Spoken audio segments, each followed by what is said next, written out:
Sejam muito bem-vindos ao podcast do Brasil, que traz reflexões, debates e práticas sobre os ODS, em ação na sua vida real.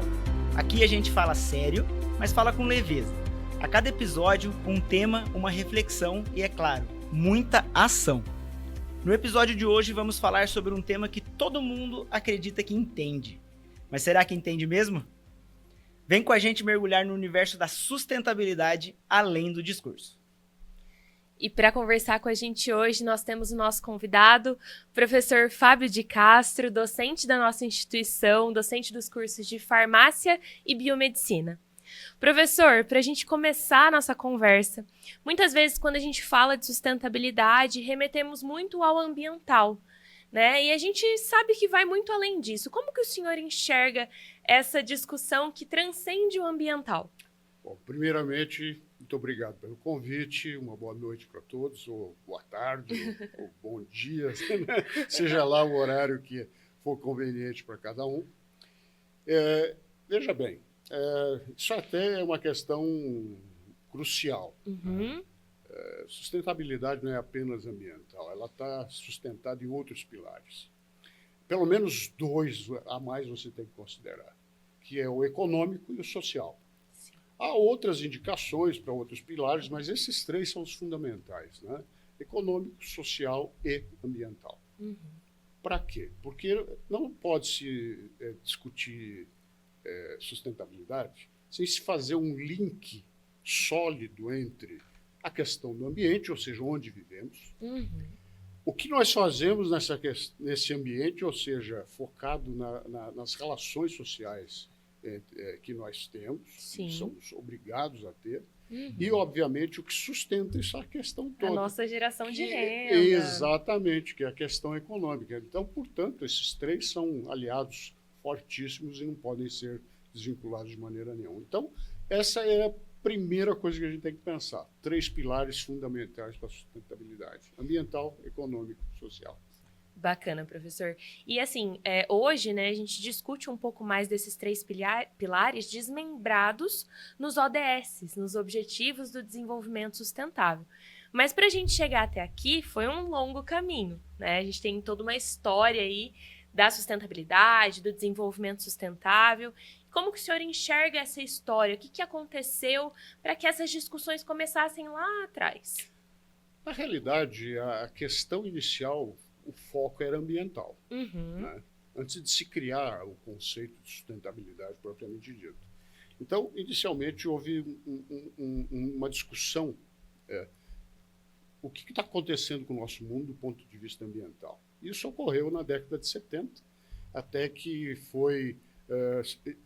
que iniciou, inclusive, a rodada de conferências ambientais no Sim. nosso planeta. Então, a ONU, quando entrou nessa função e foi invocada para isso, na década de 70, mais rigorosamente em 72, Uhum. com a reunião famosa de Estocolmo, que é um marco primordial disso. Gerando o famoso relatório. Isso. Então, a Brundtland, que foi a coordenadora desse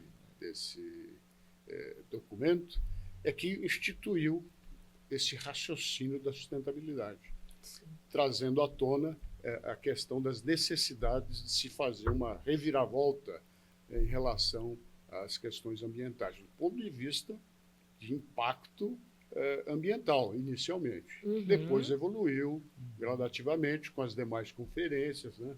E que anualmente houve uma interrupção durante um certo período, mas a cada 10 anos tem uma big reunião. Uma grande encontro. Né? Um grande encontro. Então, o Brasil sediou, se não me falha a memória, duas, né? De 92, 2002 e 2012 novamente, né?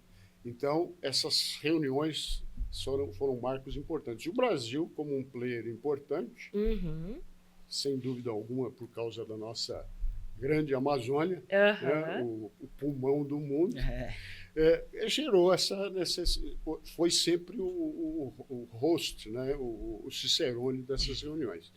E o amadurecimento da questão da sustentabilidade veio com essas reuniões progressivamente, Sim. porque se observou que não adiantava fazer um debate exclusivamente ambiental. Ele Uhum. precisava ser extensivo a outras questões para que o mundo fosse, de fato, equilibrado. Sim. E esse equilíbrio só se consegue com esse arquétipo, né, que é a sustentabilidade. Isso mesmo.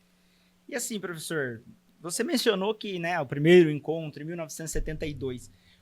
O que o senhor tem, pela experiência que o senhor acha que tem, que motivou esse encontro e esse início do debate lá na década de 70? Foi a questão da poluição ambiental que já estava em curso. Uhum. Mas, na verdade, a poluição ambiental começou com a Revolução Industrial. Lá Lá atrás. nos idos de 1850, 70. quando o Talvez homem... foi quando ali a coisa começou a piorar um pouco, o pessoal começou a sentir os efeitos. Exatamente. lá de Quando trás. na Inglaterra se iniciaram as grandes indústrias utilizando a produção de vapor, utilizando como combustível o carvão, começou aí a grande dor de cabeça. Uhum. E só foi crescendo, Sim. não só do ponto de vista ambiental, mas também de saúde coletiva, né? Do ponto de vista ocupacional, o câncer ocupacional em trabalhadores desse tipo de coisa aumentou e assim por diante. Então, o que significa essa evolução? O homem chegou, né, na década de 60, inclusive temos aí um período anterior, na década de 60, com o movimento dos hippies, né, dos beatniks, onde foi apresentada essa questão ambiental também fortemente, e se criaram a necessidade de voltar para a questão natural. Isso foi na década de 60. Então, a agricultura orgânica não é novidade. Ela já se iniciou na década de 60 com esse movimento. E redundou na década de 70 com a necessidade das autoridades virem a discutirem e trazerem soluções nacionais e globais por consequência. Né? Sim. E aí a gente pega, né, a evolução de todas essas reuniões, a gente chega nas famosas e conhecidas atualmente ODSs, né? Os famosos, né, ODSs.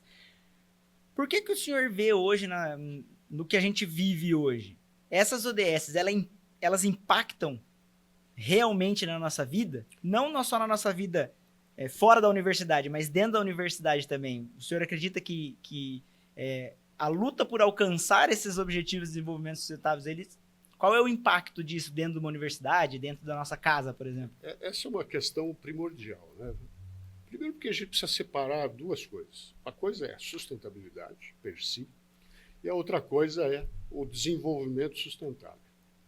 Então, são coisas que estão intrinsecamente ligadas, mas que têm andamentos e enfoques diferentes. Então, quando a gente enxerga desenvolvimento sustentável, nós estamos pensando naquele pilar econômico de sustentação da sociedade, para levar a todos a uma vida digna, decente, né? E que tenha acesso a todas as necessidades básicas: saúde, educação, alimentação, saneamento básico, ter mobilidade. Então, quando nós observamos essas necessidades básicas, elas trazem como base exatamente as ODS, os Objetivos do Desenvolvimento Sustentável. Porque se nós não linkarmos esses aspectos de segurança do indivíduo e para a coletividade, nós não vamos chegar nunca a ter a famigerada sustentabilidade, que é o grande guarda-chuva dessa questão toda, que é deixar para as futuras gerações uma condição de vida decente. Né? Nós temos que pensar no futuro, não só no dia de hoje. Então, essa é a razão da gente ter essa preocupação. E a agenda para 2030, com base nas ODS, exatamente para isso. Vamos ver o que nós temos em 2030. Passar a régua embaixo desde esses últimos 15 anos, né, aproximadamente, e ver o que aconteceu. Sim. O que houve de evolução? Houve alguma? Houve. Houve alguns retrocessos? Também houve. Porque a gente não pode esquecer de uma coisa. o desenvolvimento sustentável não vai acontecer só para os países desenvolvidos. Exato. Com certeza. E aí os esse é o grande desafios problema. são E grandes. esse é o grande problema. Nós temos um problema de político aí, nesse sentido. Em que os países desenvolvidos causam ou produzem certas barreiras. Alguns estão avançando mais, como é o caso da Alemanha, da França, mas eles deixaram um legado para trás, principalmente a França, né, do período colonial, etc., e que vai esbarrar nessa herança.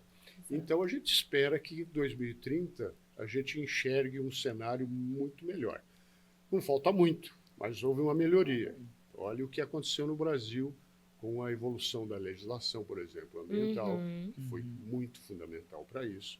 Todos os países estão fazendo um grande esforço para isso. Mesmo a China, com todo esse desenvolvimento econômico assentado nesse perfil, digamos, mesmo sendo num ambiente comunista, digamos assim, de estruturação, mas tem um perfil neoliberal de capitalismo. Então, é complicado. É uma equação difícil de resolver. Mas eu acho que está caminhando. E a gente tem bons indicadores para isso. E a gente observa isso principalmente no quê? Na mobilidade, com a explosão do uso de veículos elétricos. Isso é um indicador forte. E muito palpável, E muito real, palpável, perto da gente. concreto, e que está mostrando exatamente esse caminho. A gente tem hoje veículos coletivos, né? Elétricos. Então a gente tem duas fontes ali que a gente está reduzindo, né? A gente coloca mais pessoas se movimentando para o mesmo lugar de modo não poluente. Isso, isso aí a pegada ecológica indica bem isso. É uma evolução muito grande. E aí, quando a gente pensa, né, nessas ações grandes e tal, às vezes a gente volta um pouquinho. Assim, alguns anos atrás, quando se falava sobre sustentabilidade, falava-se muito sobre os 3 R's: reciclar, reutilizar e reduzir. O senhor acha que diante de todas essas complexidades novas que foram surgindo, industrialização, tecnologias, tudo foi aumentando, o senhor acha que ainda faz sentido a gente pensar nesses 3 R's? Olha, vamos então pensar da seguinte maneira. A gente precisa ter mecanismos práticos, operacionais, para se fazer, se atingir os objetivos e para chegar à sustentabilidade. Tanto do ponto de vista, nos 3 pontos de vista, ou seja, nos 3 pilares, econômico, ambiental e social. Então, a gente tem que ter algum mecanismo para isso, prático, fácil, para que todos tenham acesso. Então, eu vejo os R's, os chamados R's da sustentabilidade, e os 3 primeiros R's surgiram dentro desse caldo, né, dessa fermentação desse período de discussão da sustentabilidade, e que são exatamente quem? Reciclagem, redução né? Que é tão importante. E reuso ou reutilização. Sim. A reciclagem, para o curitibano, é óbvio isso. Ele já está introjetado essa cultura na sociedade curitibana. Quando se criou o programa do Separe, né? Que é exatamente o papel educacional do Estado cumprindo o seu dever. Sim. E utilizou o R muito palpável, muito concreto. Separe os seus resíduos. Sim. Para que eles possam ser aproveitados de alguma maneira e de alguma forma por algum processo industrial. É o que tem sido feito. E o Brasil é um grande reciclador. Sim. Principalmente em alumínio, né? Que é a latinha. Isso é fundamental. O papel está vindo junto. O vidro também é reciclável, facilmente reciclável. E um dos grandes que aconteceu ultimamente foi o uso da embalagem de longa vida, que se conseguiu desenvolver tecnologia para parte desse material ser reciclado. Então, isso está evoluindo. Isso é uma semente para o indivíduo ter o quê? Consumo consciente, perceber o impacto no ambiente, começar a discutir as necessidades de se cuidar da natureza. Reuso também está forte. Olha, usou a água da lava-roupa, Separa. Para lavar um Coloca num quintal. recipiente. Sim. Aí você utiliza isso para lavar o quintal, coisas Água da desse tipo. chuva. Água da chuva. Tem os incentivos, né? Esses Aham. incentivos estão caminhando. Então, Sim. é uma maneira de você colocar em ação Uhum. a questão da sustentabilidade, porque você está enxergando um consumo mais consciente e utilizar os recursos existentes. Sim. E, finalmente, redução. Olha, campanha da Copel, da Sanepar, de redução de utilizar bem o recurso. Uhum. Ao sair da sala, apague a luz. Sim. Vai escovar o dente, Fecha a torneira. fecha a torneira. Olha o quanto se aplica aqui na nossa Exatamente. universidade também. Então, isso tudo está sendo feito. É um Uhum. caminho. Exato. É um caminho. Ele é suficiente? Não, não é suficiente. E aí já consigo puxar uma outra coisinha que eu queria falar com o senhor. Ele, como o senhor disse, talvez ele não seja suficiente. Então, o senhor acredita que as mudanças, elas precisam começar no individual, mas elas precisam se expandir a nível institucional, então parcerias com empresas, parceria com o Estado de forma geral. O senhor acha que dessa forma a gente consegue resultados mais expressivos? Na verdade, a questão do desenvolvimento sustentável. Uhum. Nós precisamos ter um trabalho em que o governo trabalhe fortemente disso. Sim. Outras instituições existentes na nossa sociedade. Tantas empresas grandes, né? De As parcerias, exemplos. As empresas façam isso. Haja vista que muitas empresas hoje caminham para certificações. Sim. Uma delas é a certificação da ISO 14000, Uhum. que é uma etiqueta, digamos assim, de indicação de que aquela empresa está preocupada com a questão ambiental. E ela atende os requisitos legais para poder ser certificada. Sim. Outro aspecto, selos. Uhum. Né? Por exemplo, o selo para energia. Nós temos aquele selinho com as categorias A, B, C, D e E, indicando o quê? A preocupação Consumo, com a preocupação. o uso Eficiência energética, energético. né? Exato. Então, eficiência energética. Na construção civil, né? Também temos vários selos nessa direção, Sim. nacionais e internacionais. Então, esse caminho está acontecendo. E a gente consegue ir afunilando e começar nas nossas Exatamente. ações do dia a dia, né? E começa, e é exato, é um conjunto de ações. Aham. Algumas são individuais, outras são coletivas. Exato. Mas se o individual não existir, o coletivo não é sustentável. Sim. Não chega lá. Uma Com coisa leva a certeza. outra, né? Uma coisa leva a outra. O alicerce é o indivíduo. É um indivíduo. É o indivíduo. Então, a consciência da população é fundamental. Sim. Se ela muda esse perfil, ela ganha esse nível de consciência, certamente a coletividade vai ganhar. E, por consequência, é um efeito dominó, né? Sim. Exemplo arrasta, né? Exato. Aí vai atingir o nosso mundinho aqui, o nosso planetinha. Então, é uma questão só de ter paciência. Exatamente. Mas que não seja muito longa, né? Não, exatamente. vamos ter paciência, mas assim, precisamos ser efetivos nas ações do hoje, Exatamente. né? Exatamente. E assim, professor, né, falando sobre sustentabilidade, ODS, e puxando agora um pouco para o nosso lado, saindo do nosso mundão para o nosso mundo de Brasil. Unibrasil. A gente soube que o professor fez um projeto de extensão, né, Isso. que fala um pouco sobre a sustentabilidade, e eu queria que o senhor falasse de duas formas. Contar um pouco da experiência de como que foi realizar esse projeto de extensão, né, com seus alunos, e também dos impactos. Como que isso impactou? Que a gente tem essa consciência de que o projeto de extensão é de dentro, né, conhecimentos internos daqui do Unibrasil, levar até o cidadão fora dos nossos muros. Ok. Contar pra gente um pouco da experiência e dos resultados, como que foi Perfeito. essa... Acho que isso é até um prazer falar sobre isso, né? Porque a gente está falando uma coisa que a gente gosta, né? Exatamente. Pratica. Viver os resultados, Vive, né? né, professor? Então, veja só. Primeiro, o que é esse projeto de extensão? Obviamente, existem duas conotações, né?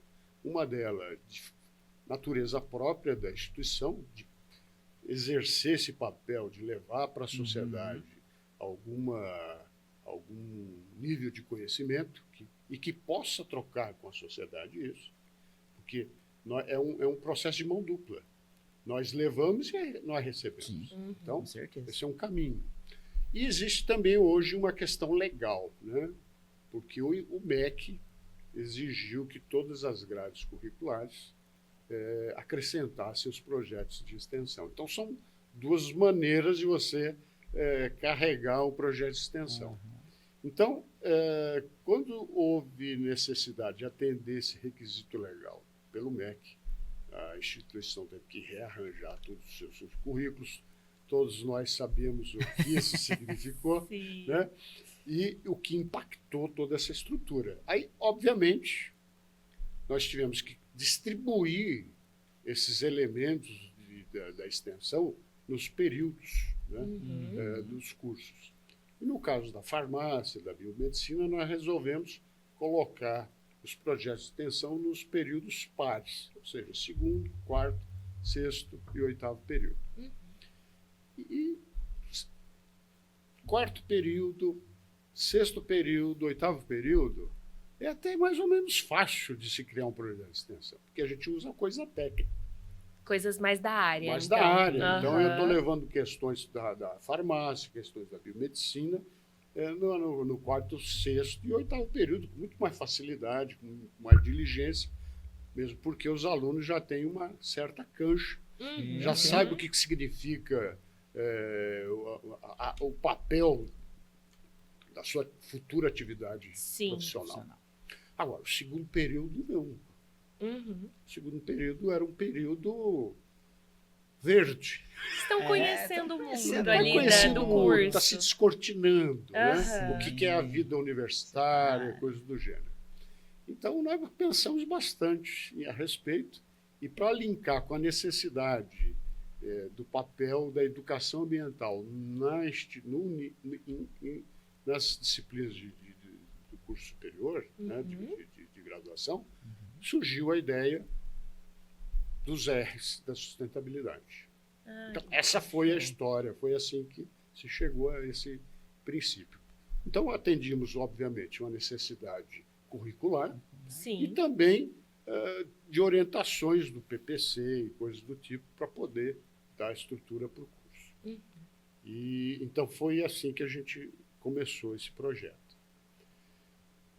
E o que nós fizemos com ele? É exatamente isso tudo. A gente traz toda essa história que a gente até comentou aqui hoje com vocês, desde a década de 70, faz o preâmbulo mostrando a questão da Revolução Industrial. Para o aluno de 2º período entender por que existe isso hoje. E não simplesmente falar, olha, R de reciclar, R de reutilizar, R de reusar. Fica muito estéril essa discussão. Ele não entende o papel histórico dos R's. Apesar de prático, precisa de uma Exatamente, retomada teórica. Com certeza. Teórico para ele entender. E foi isso que a gente procura fazer na discussão do PROEX 1, que é o 2º período, dando todo esse embasamento e relacionando com as questões fundamentais que levaram ao que nós temos hoje, passando pelas ODS, entendendo como as ODS se correlacionam com os pilares, da sustentabilidade, e os R's como um elemento prático, operacional de se buscar coisas. Por quê? Ao reciclar, resolvemos uma questão ambiental? Sim. Diminuímos o lançamento de resíduo sólido. Permitimos que o material ali ao ser reciclado, ele vá ter uma nova função, e essa função evita que novos recursos naturais sejam obtidos. Tem um papel econômico, porque hoje você tem um custo muito mais baixo, eu não preciso extrair lá do minério, por exemplo, se for uma latinha de alumínio, e tem a questão social. Gera emprego. E econômica também, porque gera recurso para as pessoas que estão fazendo esse trabalho de recolher nas ruas esse tipo de material. E transformar em outro, muitas vezes, né? Então, isso significa o quê? Nós estamos atendendo muito bem. Então, acho que esse papel, esse objetivo está sendo muito bem colocado. Uhum. E levamos isso para quem? Para a comunidade, especificamente para Que quem? bacana. Escola de nível fundamental, Uhum. crianças aí entre 10 a 13 anos aproximadamente.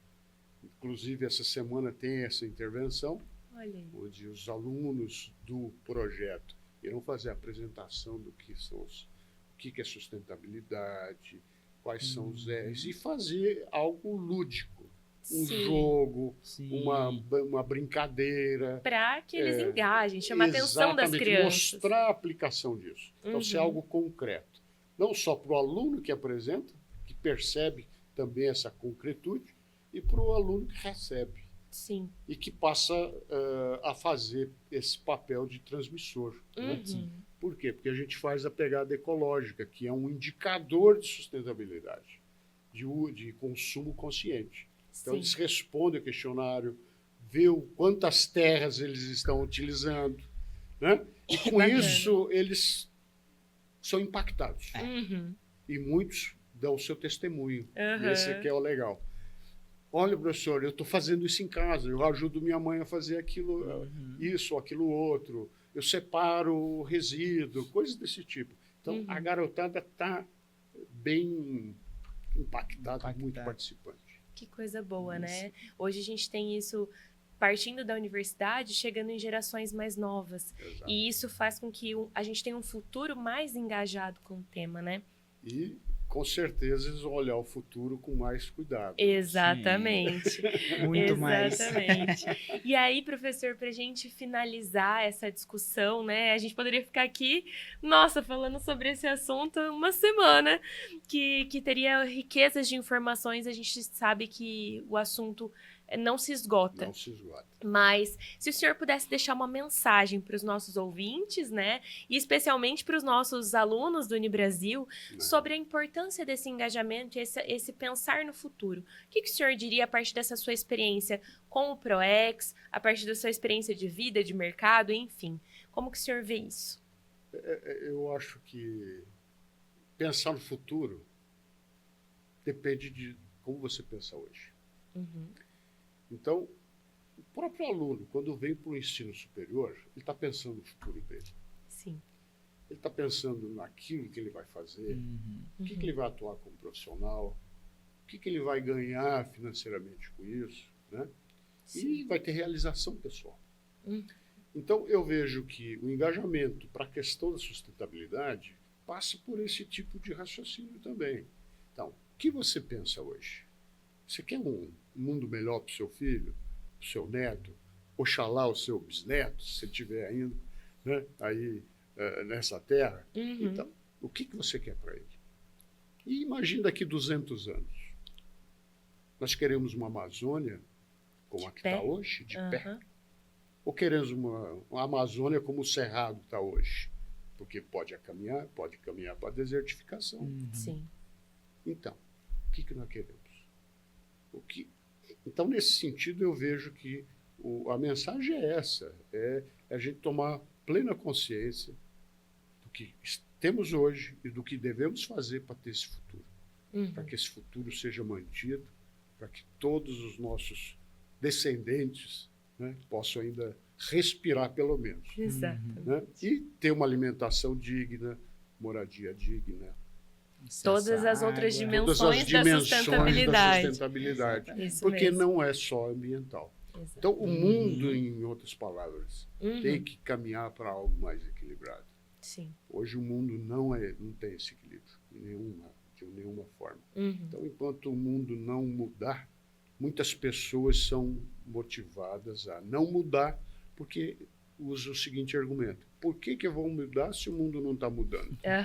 Então, não podemos continuar nesse ciclo vicioso negativo. Temos que quebrar esse ciclo. Temos que ser otimistas. Se a gente não for otimista...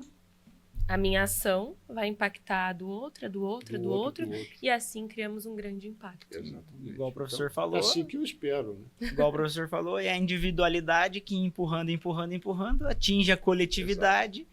E a gente, de passo em passo, pequenos passos, a gente galga até chegar no pote de ouro No do pote final de ouro. do arco-íris. Do final que do é arco-íris. a Das sustentabilidade, nossas né? grandes ações, exato. Com certeza. Professor, muito obrigada pela sua presença, por estar estreando o nosso projeto do podcast. A gente fica muito feliz por o senhor ter aceitado o convite, estar aqui hoje com a gente e ter trazido tantas experiências, tanta informação rica para a nossa conversa. Espero que a gente se encontre em outros momentos também. Assim espero. Contem comigo sempre que for necessário. Muito Muito obrigado, obrigada. professor. Obrigado, gente. Obrigada a todos os nossos ouvintes, aos nossos alunos que estão aqui hoje com a gente. É só o lançamento, é o começo desse nosso projeto e a gente espera encontrá-los no próximo episódio. Tchau, tchau. Tchau, tchau.